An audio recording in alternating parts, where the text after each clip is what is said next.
다음 금융위기, 과연 언제 올까요? 어쩌면 바로 내일일 수도 있고요. 근데 만약에 그 위기를 미리 알 수 있는 방법이 있다면 어떨 것 같으세요? 오늘은 바로 그 가능성에 대해 한번 파헤쳐 보려고 합니다. 금융시장이 와르르 무너지고 나면 항상 똑같은 말이 나오죠. 아니, 이걸 누가 예상했겠어? 정말 그렇죠. 꼭 갑자기 닥친 쓰나미나 지진처럼 그냥 꼼짝없이 당할 수밖에 없는 일처럼 느껴지잖아요. 그런데 말이죠. 만약 그게 사실이 아니라면요. 이 어마어마한 붕괴가 그냥 갑자기 터지는 사고가 아니라 우리 시스템 안에서부터 스물스물 자라나는 거대한 괴물 같은 거라면 어떨까요? 자, 그럼 먼저 보통 사람들이 생각하는 금융위기, 그게 도대체 뭔지부터 한번 짚고 넘어가 보죠. 아마 블랙스완이란 말 들어보셨을 거예요, 그쵸? 말 그대로 검은 백조처럼 우리 경험상으로는 도저히 있을 수 없는 완전 예상 밖의 충격이 꽝 하고 터져서 시장을 무너뜨린다는 거죠. 근데요, 오늘 우리가 얘기할 건 완전 다른 녀석입니다. 바로 드래곤킹이에요. 딱 떠오르는 게 있죠. 바로 2008년 글로벌 금융위기. 이게 바로 블랙스완의 가장 대표적인 사례로 꼽히잖아요. 정말 갑자기 나타나서 전 세계를 그냥 혼돈의 도가니로 몰아넣었고 다들 이건 예측 못했다고 했죠. 근데 과연 정말 그랬을까요? 자, 바로 이 지점에서 아주 흥미로운 인물이 한 명 등장합니다. 이 위기를 전혀 다른 눈으로 본 사람이 있었거든요. 놀랍게도 경제학자가 아니라 물리학자였습니다. 바로 이 사람, 디디에 소르네트입니다. 원래는 지구 물리학자예요. 지진을 연구하던 사람이죠. 근데 이 사람이 뭘 봤냐면요. 지진이 땅속의 압력이 점점 쌓이다가 꽝 하고 터지는 거잖아요. 금융시장도 똑같다는 거예요. 내부에서 압력이 계속 쌓이다가 스스로 무너져 내릴 수 있다. 이렇게 본 거죠. 이게 바로 생각의 대전환인 거예요. 핵심은 이겁니다. 금융 붕괴는 밖에서 날아오는 예측 불가능한 돌멩이가 아니라는 거죠.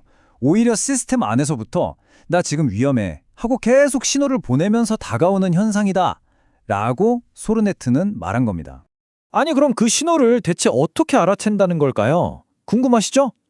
소르네트가 찾아냈다는 그 결정적인 단서, 드래곤킹의 시그니처가 뭔지 한번 자세히 뜯어보죠. 자, 이 화면 딱 보시면 와, 머리 아프죠? 무슨 암호 같은 수학 공식이 쫙 있는데 괜찮습니다. 저도 다 몰라요. 겁먹지 마세요. 이 복잡한 수식 뒤에 숨어있는 아이디어 자체는 생각보다 되게 간단하고 직관적이에요. 소르네트가 쓴 비밀 무기가 바로 이겁니다. 로그 주기 거듭 제곱 법칙. 뭐 이름은 어려우니까 그냥 LPPL 모델이라고 부를게요. 이게 뭐냐면요. 쉽게 말해서 풍선에 바람을 계속 불어넣으면 터지기 직전에 표면이 막 얇아지면서 울렁울렁 하잖아요. 그런 것처럼 금융 버블이 터지기 직전에 나타나는 아주 미세한 균열, 그 패턴을 찾아내는 일종의 수학적인 초정밀 돋보기라고 생각하시면 돼요. 그럼 이 LPPL 돋보기로 뭘 보느냐? 바로 이 세 가지 핵심 신호를 찾아내는 겁니다. 첫 번째, 버블이 커지는 속도가 점점 기하급수적으로 빨라져요. 두 번째, 가격이 오르락내리락하는 그 진폭이 훨씬 더 거칠고 빨라집니다.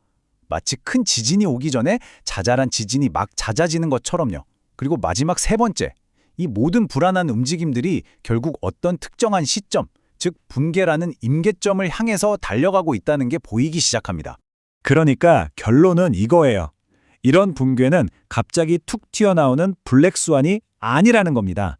오히려 시스템 안에서부터 필연적으로 태어나서 아주 명확한 신호를 보내면서 우리에게 다가오는 드래곤킹, 즉 용왕이라는 거죠.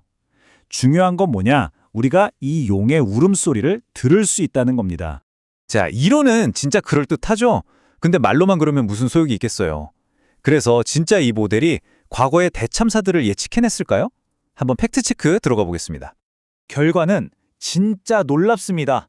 LPPL 모델의 실적이 정말 대단해요. 2000년에 있었던 닷컴 버블 붕괴, 그리고 모두가 기억하는 2008년 글로벌 금융위기, 또 2015년 중국 증시 대폭락까지 이 굵직굵직한 사건들이 터지기 전에 이 모델이 거기서 분명한 경고 신호를 잡아냈다는 겁니다. 좋아요. 과거는 그렇다 치고 그럼 가장 중요한 건 지금이겠죠? 이 이론을 가지고 오늘날의 금융시장을 들여다보면 과연 어떨까요? 우리도 혹시 미래에 올 지진의 작은 전조들을 들을 수 있을까요? 지금 보시는 이 그림이 현재 상황을 정말 잘 보여줘요. 비유하자면 글로벌 시스템 리스크라는 눈이 금방이라도 무너질 것처럼 아슬아슬하게 아주 높이 쌓여 있는 상태라는 거예요. 이 말은 뭐냐? 누군가 그냥 에치! 하고 재채기만 해도 거대한 눈사태, 그러니까 금융 붕괴가 일어날 수 있는 그런 일촉즉발의 상황이라는 거죠. 그럼 구체적으로 어떤 위험들이 쌓여 있냐고요? 한번 보세요. 부는 점점 더 소수의 거대 기업에만 쏠리고 있고 은행들은 예전보다 훨씬 더 많은 빚을 지고 장사하고 있죠. 규모가 얼마인지 상상도 안 되는 파생상품 시장, 또 정부 규제를 전혀 받지 않는 그림자 금융까지 이 모든 게 진짜 거미줄처럼 복잡하게 얽히고 설켜서 지금의 위험한 눈더미를 만들고 있는 겁니다. 그리고 여기서 끝이 아닙니다. 이제 과학자들은 다음 단계로 넘어가고 있어요. 바로 인공지능, AI를 동원하는 거죠. AI를 이용해서 진짜 어마어마한 양의 데이터를 분석하고 이 LPPL 같은 예측 모델을 훨씬 더 정교하게 다듬는 겁니다. 어쩌면 기술이 발전할수록 우리는 이 드래곤킹이 내는 소리를 거의 실시간으로 들을 수 있게 될지도 모르는 일이죠. 짐 리카즈의 이 말이 지금 우리가 처한 현실의 핵심을 정확히 짚어줍니다. 복잡한 시스템에서는 시스템이 2배 커지면 리스크는 2배가 아니라 5배, 10배로 늘어난다. 이게 무슨 뜻이냐면요.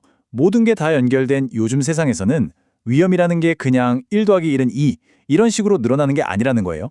제곱, 세제곱으로 그야말로 폭발적으로 커진다는 거죠.